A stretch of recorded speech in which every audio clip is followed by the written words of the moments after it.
Hi guys, it's Thomas Moran here, and in today's video I just wanted to run through my British Open golf bets and how I got on and what the situation was at the end of the week. If you'd have watched my last video guys, you would have known that I had 6 bets on the British Open. Loved betting on the golf majors. There's opportunity there for big prices, and each way terms can give you sort of top 10, sometimes more in some of the other majors. I always like to have a crack at it. There's 150 odd players playing these things, so to get someone in the top 10 is difficult, but you do get the odds to do it. If you like these videos guys, please like, subscribe, hit that bell notification so you can see more of the content. I wanted to go through the first player that I had. Unfortunately, as you guys know, I really like this guy, Tom Mckibbin. I thought going in, he had form figures of 5th and 4th on the Live Tour. He's played this hundreds of times at Portrush. He's Northern Irish.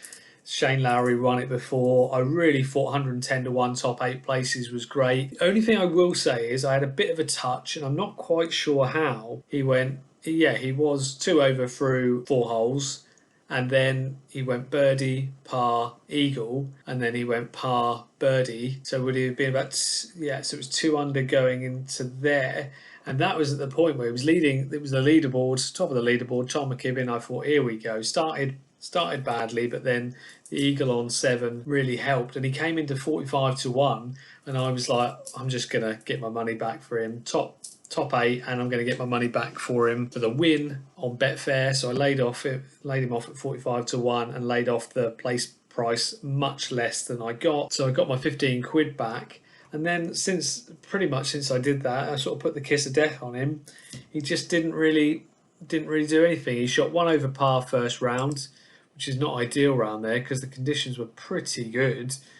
It wasn't the easiest of rounds, and then he just shot 2 over next round, and then missed the cut. I think he missed the cut by 1 maybe. Or I think he was, yeah, it was quite close, but it was frustrating because he was probably, as you could tell, probably the bet I was most excited about. Not the bet I was most expecting to do well, but he had that chance. He's young, he had a lot going for him, but unfortunately he missed the cut. And actually, which is impressive really, considering I bet 6 pretty big prices, he was the only one that was over par, and he was the only one that missed the cut. So we scratched him there. Normally I would have lost 15 quid on that bet, but I got that money back on Betfair through a bit of quick thinking while watching him in play early on in the morning. I think he teed off about 6:45, so that was good from me there.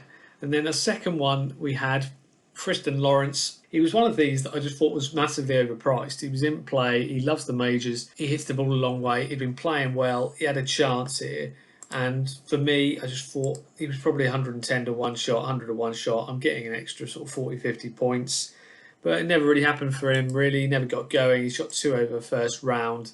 Then he shot 1 under second round. And you know at this point, the conditions weren't that hard, that he's got a lot to do here. He had an absolutely cracking 3 under third round, but 4th round he shot 1 over and he finished 1 under again, 150 to 1. Looking back, maybe I shouldn't have backed him, I don't know, but I lost £3 each way there, so I lost £6 on Thriston. Then here comes the 500 to 1 shot, and yes, you guys will know I only bet £1 each way because, you know, you never know with someone like Lee, and I think he proved to me, maybe others, that, you know, a 500 1 shot can have a bit of a run at something like this.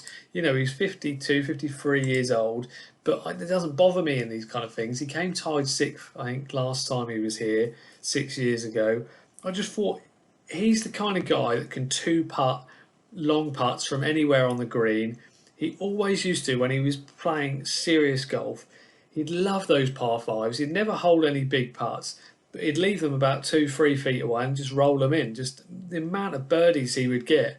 And he did it again. I mean, it got quite exciting fairly early because he was 3 under through 9. He was 4 under through 12. And then he dropped a couple of shots going in. He was 5 under. I think he was tied for the lead at one stage, first round. And you just don't know. I think his odds came in quite a lot, well under 100 to 1 to win it. But he's one of these players that I could see him doing 3 under, 3 under, 3 under, 3 under, and you sort of got a top 5, and you're 500 to 1 shot each way. You know, you've got a bit of money back. You got 100 to 1 just on the place, but unfortunately, it didn't quite work out that way. 3 under, then he shot 1 under. He needed a bit more there, but then he shot 2 under again. He played really well, and then the fourth round, it all sort of unravelled like it can do with some of the older guys. Sometimes if they're not quite in the hunt, it doesn't quite get them up. 3 under though for a 5 under one shot. You know, sometimes I think with these golf, I normally just go for sort of top 10 each way, but realistically, could I have done him to make the cut? He's probably going to be a price to make the cut. He's probably going to be a price to be sort of top 40, and he would have got that. I probably should have looked a bit more. The only problem I have with making these videos is I want to get them out as early as possible.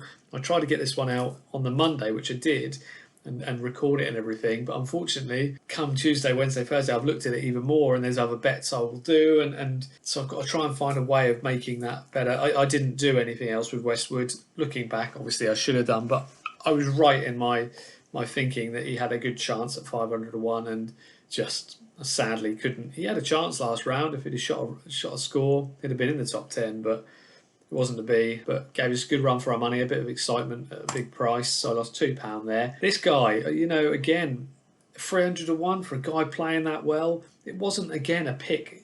You guys will probably think, why are you picking all these losers and these guys that aren't going to make you money or haven't made you money? Is, for me, I'm a value better, so I'm not a kind of guy that just bets sort of 1 to 2 on and then lumps you 600 quid on and takes you 300 profit, and if they lose, you just sort of sulk in the corner for a bit. I'm the guy who wants to find crazy value, and you just never know kind of value. And I thought I found this here, 300 to 1, 10 places with priced up bet. I just thought that was brilliant. First round he didn't really prove me right. He 1 over, not ideal. He had a lot of birdies, but then he shoots a 3 under second round, and you're back in it. You're not a million miles away. And then it was again another 3 under there. This is what put him into a contention. He genuinely could have got top 10 again, but unfortunately, so he was 5 under going into the last round. He shoots 5 under there. He's probably going to get your place. And at 100 to 1 for 60 to 1 for a place at 300 to 1, that's what I'm sort of looking for. And you never know. Obviously, it didn't happen. He shot 4 under around there. He's clearly a good player, and that is overpriced. You could have easily had him at 125 to 1. I think I'd snatched some value there, and I know he didn't do anything, but you're still getting a massive price for that. And £3 each way. You've only lost £6. You've had a bit of a run at it. I expect he was much lower in play for a place than his 60 to 1, but yeah. So I lost £6 on that one, unfortunately, but gave us a good run. Then going on to the last two, we had Justin Rose. I just can't stop backing him, and I don't know if you guys saw, but third round he had 2 shanks. I mean, this is what unfortunately you're getting with Rosie. He can do the ridiculous, and he shot a 63 last round of the Scottish Open, and he could win something like a British Open, but it just didn't quite click for him. He shot a good 2 under, parred everything apart from 2 birdies. He's right there. He's in the mix. Even par second round sort of killed a bit of momentum. You need to. That's where Scottish Scheffler shot 8 under.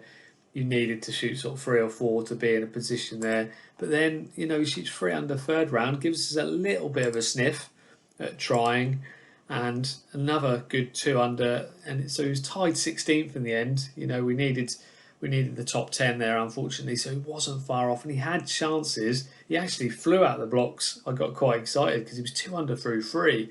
I thought if he can go sort of 4 under front 9, I reckon we've got a chance here of that each way money. And you're still getting sort of 12, 13 to 1 on the each way money. Unfortunately, I had £8 each way on him, and yeah, it didn't come in. Tied 16th, gave us a good run, but again, unfortunately, didn't quite finish it off. And then comes on to the one winner of the whole situation, the whole tournament, and Robert Mcintyre. I actually nearly didn't tip him up. 28 to 1 to me in a golf tournament like this, I shudder. I feel horrible tipping up each way at 28 to 1, even though some people think that's a great price. But to me, I live around the sort of 70 to 1 to sort of 500 to 1 range normally. But I like him a lot. I think he's a cracking player, and he's someone that he just could turn up here and win it. And I'm happy to take the each way play here at that. He didn't start that well when I was watching it. He started, you know, first 8 holes with 3 under. And he gave all 3 shots back, and I thought, oh no, it's another one that we're not looking good. And then he just fires off birdie after birdie second round. He shoots 5 under. We're right back in the mix again. And I'm thinking, could he do it? You know, Scotty Scheffler's 10 under at this stage, so winning it's going to be a problem. Then he shoots 1 under, so we're 6 under going into the last round. We need a score. He shoots 4 under last round, a cracking back 9. I'd sort of written him off if I was completely honest, and I thought, you know, I've just lost my dough on all the players this week. But he comes good. He gets tied 7th. We get a full 10-place playoff payout, and that was 28 to 1. So he was my main bet. You know, £10 each way at 28 to 1, £46 profit. It's not big money, but there was no one I really fancied. I went for some bigger prices. As you can see here, I got my money back on Tom Mckibbin. I lost £6 on Lawrence, £6 on Reitan, £2 Westwood. I lost a pound at £16 on Justin Rose, and then I won 46 on Robert Mcintyre, which £16 profit after I outlined everything, all the cash, and 33% profit. It is what it is. It's not amazing. It's not exactly something I get excited about. But to be honest, if I'm making profit for you guys a little bit, you know, even if it's a bit of fun and we make a little bit of profit, I'm happy with that, to be honest. I'm not someone that's going to, you know, I want to win all these tournaments. If I'm in profit, I'm in profit. I had fun watching it. I only watched the first 2 days. I went out with some mates on Saturday all day drinking, and then Sunday I didn't really. I was watching other stuff, so I didn't really, because I knew I didn't have much of a chance. So it was good 2 days of watching it from sort of 6:30 in the morning onwards. That was good fun. Made a little bit of profit, and that is what it is. You know, going on to the darts this week, guys. If you followed any of my tips from last week that I put up, I fancy Johnny Clayton at 50 to 1. I fancy Stephen Bunting around 22 to 1, and I like Josh Rock again at 22 to 1. They all 3 won their first round matches. I thought Josh Rock played brilliantly, 104 average against Ross Smith. I actually think he wasn't pushed. I think if he gets pushed, I think he can play even better. You know, the disparity of someone like Luke Littler, he's about 5 to 4 in the betting, and Josh Rock being, I think he's about 10, 11 to 1 now. I think they should be much closer. I can see why Luke is that price, because he was amazing, 109 average nearly against Ryan Searle, and Ryan Searle's a hell of a player.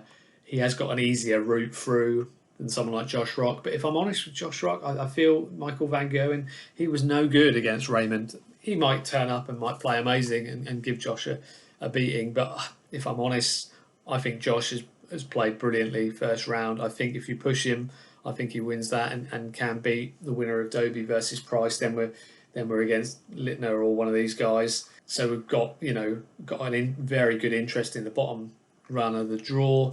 Then we've got Johnny Clayton, was brilliant against Martin Schindler. I thought he was awesome. Like 100 average doesn't sound great, but some of the stuff, Schindler's great. He's such a good player. It's a horrible first round draw, really.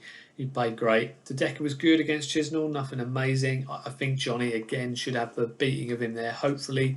Stephen Bunting is a bit of a strange one. You know, I thought he started so badly, but once he got into it, 10-8 looks closer than it probably was. It felt like he was in contention all the way through. He was in charge. He's playing Gary Anderson. That'll be a tough game. Gary can turn up and be amazing. But I like Stephen Bunting. I think we've got a good interest in this top run of the draw. Now Luke Humphries is out. You know, the prices have come in a fair bit. I wouldn't be telling anyone to back Johnny Clayton around 15 to 1, something like that. But when we got him around 40, 50 to 1, I've had a fair few quid on him, 21 quid on Johnny, around 40 odd to 1. Very happy with that. Had 20 quid on Bunting at 24 to 1. And same with Josh Rock. I've had about 20 odd quid on him at around 22 to 1. Very happy with that. Quite excited for the darts this week. You know, tonight's a big night for us. Hopefully we can get through to those rounds and then see.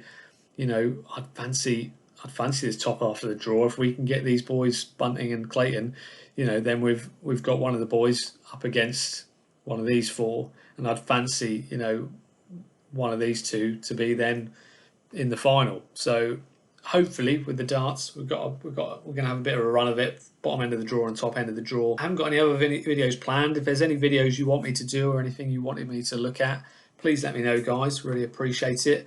I hope you're good. Hope you managed to get Mcintyre, not any of the rest, but hopefully you made a small bit of profit. And most importantly, guys, take care.